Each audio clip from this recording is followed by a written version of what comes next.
కాక్రోచ్లను చూస్తే కక్కు వస్తుంది అన్నట్టు ఫస్ట్ దీన్ని చూస్తే కక్కు వస్తలేదు. దీన్ని ఏడుకెళ్ళి వచ్చింది ఇది ఫస్ట్.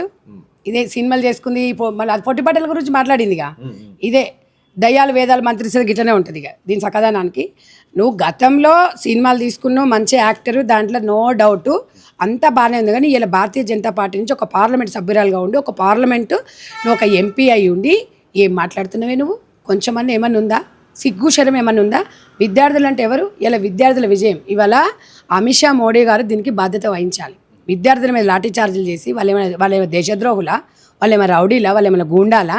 ఇవాళ ఇంతమంది పిల్లల మీద మీరు లాఠీ చార్జ్ చేస్తే దానికి క్షమాపణలు చెప్పాల్సింది పోయి ఇప్పటికి కూడా చెప్పకుండా, స్పందించకుండా నోటికి వచ్చినట్టు మాట్లాడుతున్నావు. ఎవరికి పుట్టిరంటే నువ్వు ఓనికి పుట్టినవే? నువ్వు ఓనికి పుట్టినవు? అసలు నువ్వు ఎక్కడ దానివే? నువ్వు మా విద్యార్థులను అంటావా?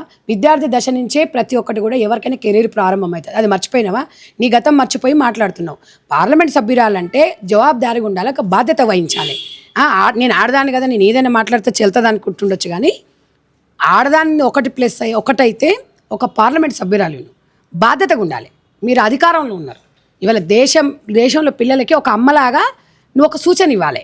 అమ్మలాగా సూచన ఇవ్వకుండా ఇంకో దానిలాగా ఇస్తున్నావు నాకు. ఇక ఎందుకంటే నీకంటే సంస్కృతి లేదు, కానీ నేను ఒక మహిళగా నేను అనలేకపోతున్నా. కానీ ఇవాళ మీకు దీని గురించి ఒక విషయం తెలియదు అయ్యా. గతంలో నల్ల చట్టాల గురించి ఎయిర్పోర్ట్లో మాట్లాడినప్పుడు పోలీసు చంప చెల్లు అనిపించింది. ఇవాళ యువత చెప్పులు తీసుకొని కొడతారు దీన్ని. చూడు, నేను చెప్తున్నా కదా, యువత, నేను విద్యార్థుల తరపున చెప్పు తీసుకొని కొడతాం. ఇంకొకసారి యువత గురించి మాట్లాడితే మురికి కాలువల, మురికుల వాళ్ళు లేకపోతే ఎక్కడ? ప్రతి ఒక్క వ్యక్తి ఇవాళ రాజకీయంగా కానివ్వండి, ఒక జాబ్ పరంగా కానివ్వండి, విద్యార్థి దశ అనేది చాలా కీలకం. దాన్ని మీరు కూని చేస్తున్నారు. ఇవాళ మీరు 100 అవును, మరి మీరు తప్పు చేయాలంటున్నావు కదా. నువ్వు ఒక పార్లమెంట్ సభ్యురాలు కదా, మళ్ళీ మీ విద్యాశాఖ మంత్రి ఎందుకు రాజీనామా చేసినాడే? ఎందుకు చేసినాడు? తినేది అరక చేసిండా? తప్పు మీరు చేసి, అవును విద్యార్థులు వాళ్ళ ఉద్యమాలు చేస్తారు, ఉద్యమాలు చేసిన విద్యార్థి అవుతాడు. ఎట్లా అవుతాడు? అది మర్చిపోయినావా నువ్వు మొత్తం వేషాలు కట్టుకొని అన్నీ కట్టుకొని ఆకట్టేసుకొని వచ్చి నిన్ను అక్కడ ఉన్న ప్రజలు గెలిపిస్తే పిల్లల్ని ఈ రకంగా తిడతావా? మళ్ళీ నువ్వు ఎట్లా గెలువు నువ్వు? అంటే నేను ఎర్రగున్నా, నేను బుర్రగున్నా, నేను ఏం మాట్లాడితే చెల్తుంది అనుకుంటున్నావా? ఇవాళ ఒకరొకరు నడుములు ఇరిగినాయి, చేతులు ఇరిగినాయి. విద్యార్థులు వాళ్ళ భవిష్యత్తు ఎవడు? దానికి ఎవరు జవాబుదారీ? బీజేపీ ప్రభుత్వం కాదా? ఇవాళ ఇప్పటికీ కూడా అమిత్ షా గారు ఇప్పటికీ కూడా నోరు తెరవలే. ఇప్పటికి కూడా దాని ఇంకా విద్యార్థి తరపు నుంచి మాట్లాడాలి. మోడీ గారు సెల్ఫీ వీడియో చేస్తే అంత చల్లారిపోయింది అంటారు. నేను చెప్తున్నా కదా, ఈ కంగానా అనే మొహంది ఎట్లుంటుందంటే, దీన్ని నేను సామెత వాడతా కదా, వెనకటికి దానికి చింతకాయలు అమ్ముకునే దానికి సిరిమంతం వస్తేనంట వంకర టింకర ఉండే కాయలు ఏం కాయలు అని అడిగిందట. గట్టి ఉంది దీని బతుకంతా, దీని సినిమాలో దీని జీవితం అంతా ఉంటుంది. మళ్ళీ ఇది పొట్టిబడ్డల గురించి మాట్లాడుతుంది. వామ్మ ఇట్లాంటి ఇది ఆ మురికి కంపలకి వచ్చి మురికి దాంట్లోకి వచ్చేసి మళ్ళీ విద్యార్థులని ఎవరు అని అడుగుతుందా? సిగ్గుందా నీకు? తెలంగాణ కానీ ఇక్కడ దేశంలో విద్యార్థి యువతల జోలికి వచ్చినావు అనుకో, తాట తీస్తాం బిడా. ఇప్పటికి నువ్వు పార్లమెంట్ సభ్యురాలు అని చెప్పి మేము ఏమనట్లేదు, కానీ ఇంకా విద్యార్థులది నువ్వు చూడలే, ఇప్పి మరీ ఉరికించి కొడతారు విద్యార్థుల జోలికి నువ్వు వచ్చినావు అనుకో. ఇప్పటికీ బాధ్యత వహించాలి మీరు. ఇంతమంది పిల్లలు ఆత్మహత్యలు చేసుకున్నారు, వాళ్ళ మీద లాఠీ చార్జీలు, గుండాలా వాళ్ళు? ఇవన్నీ మరి చెప్పరా? ఇవాళ గయాసాల్ దానికి చెప్పాలి. ఇవాళ అది కూడా చూడాల్సిన అవసరం ఉంది. వాళ్ళు చంప చెల్లెమనిపించారు, అయినా అది మర్చిపోయింది. మళ్ళీ దానికి నోరు దురిసే. మళ్ళీ తెలంగాణలో బీజేపీ ఎంపీ కొండా విశ్వేశ్వరరెడ్డి మాట్లాడుతూ, ఇక్కడ ఇండియాలో కాబట్టి ఆ విధంగా జరిగింది, అదే అమెరికాలో అయితే కాల్చి పడేస్తుండే అని చెప్పేసి మాట్లాడినంటే, ఇండియా కాబట్టి ప్రజాస్వామ్యం కాబట్టి ఇట్లా. మరి ఇప్పుడు ఆయనకు తెలుగే సక్కరాదు. మరి ఇక తెలుగే సక్కరానికి ఆయన గురించి ఏం మాట్లాడతాం? నేను చెప్తున్నా కదా, ఇలాంటి వ్యక్తులు మేకవన్న పులిలాగా ఇట్లా ఓట్లు అడిగినప్పుడు ఒకలాగా ఉంటారు. ఈ యువతనేనండి ఇవాళ దేశంలో ప్రధానమంత్రి అయిన యువతనే. అది మర్చిపోయినరా?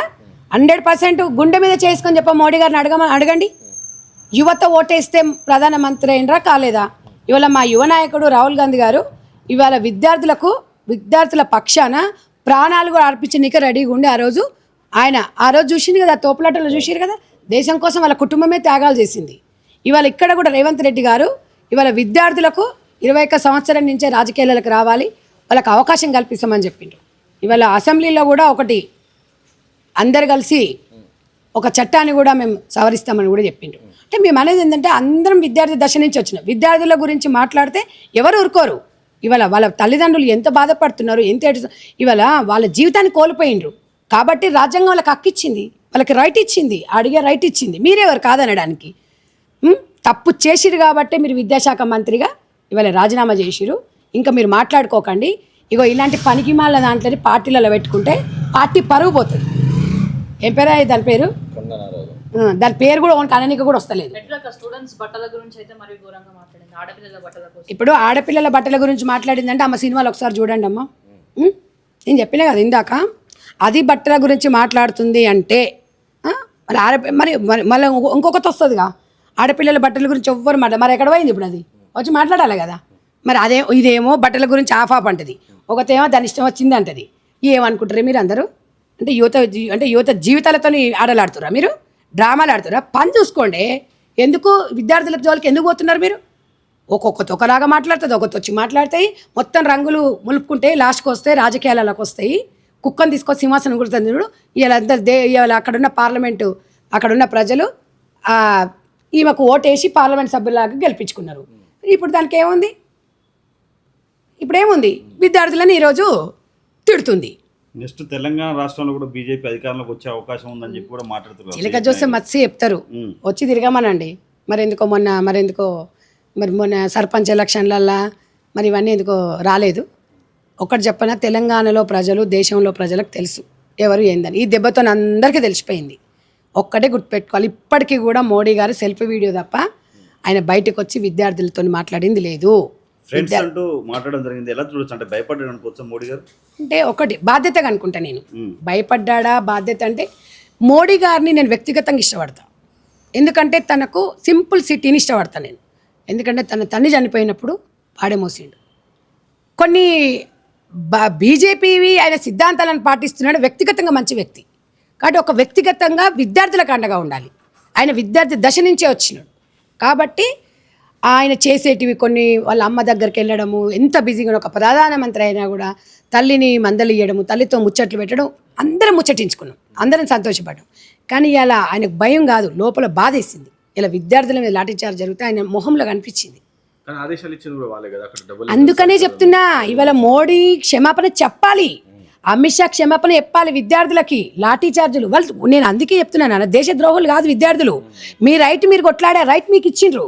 కాబట్టి బీజేపీ పార్టీ ఇంకా కూడా ఇప్పటికి కూడా మీరు ఇప్పటికి కూడా తేరుకోలేదనుకోండి, చాలా నష్టపోయే పరిస్థితి ఉంది. విద్యార్థులను పిచ్చోళ్ళని చేయకండి. సో దీని తర్వాత ఇంకోటి రిజర్వేషన్ హటావ్ ఆందోళన కూడా స్టార్ట్ అయింది. అంటే సీజేపీ ఎట్లయితే స్టార్ట్ అయింది, ఇది కూడా రిజర్వేషన్ తీసేయాలి అని చెప్పి కూడా పెద్ద ఒక్కటి నాన్న, ప్రతి ఒక్క వ్యక్తికి రాజ్యాంగం ఒక హక్కునిచ్చింది. ఆ హక్కులో మాట్లాడే అవకాశం వీళ్ళకు ఇచ్చిండ్రు. కాబట్టి ఎవరిని మనం క్వశ్చన్ చేసేది డెఫినెట్గా. ఎవరు ఏది ఉద్యమాలు చేసినా కూడా మనం అందరం కూడా స్వాగతించాలి తప్ప ఎవరిని కూడా నీకు అవసరం లేదు అనే రైట్ మనకు లేదు. కాబట్టి ఒక్కటే చెప్తున్నా, ఇక్కడ తెలంగాణ కానీ దేశంలో కానీ ఒక్కటే చెప్తున్నా, విద్యార్థులకు యువతకి సమన్వయం పాటించండి నాన్న. జీవితాన్ని ఖరాబ్ చేసుకోకండి. ఉద్యమాలు చేయండి, కానీ మొత్తం చనిపోయే విధంగా, మీ తల్లిదండ్రులను బాధపట్టే విధంగా మీ మీద మీ తల్లిదండ్రులు ఎంతో నమ్మకాన్ని పెట్టుకున్నారు. ఆ నమ్మకాన్ని ముమ్ము చేయకుండా మీరు స్మూత్గా చేయండి. అడిగే రైట్ మీకుంది. చదువుకోండి. మీరు ప్రతిభావంతులు కావాలి. దేశానికి వెన్నుముక్కలు లాంటి యువత ఇలా విద్యార్థులు. కాబట్టి ఒక అమ్మగా చెప్తున్నా నేను, మీరందరూ కూడా సమన్వయం పాటించి ముందుకెళ్ళాలి. దీనికి మొత్తం పూర్తి ఎక్కడ నష్టం జరిగిందో పూర్తి బాధ్యత అమిత్ షా గారు, ప్రధానమంత్రి మోడీ గారు స్పందించాల్సిన అవసరం ఉంది, బాధ్యత తీసుకోవాల్సిన అవసరం ఉందని చెప్పేసి నేను ఒక అమ్మగా చెప్పదలుచుకున్నాను.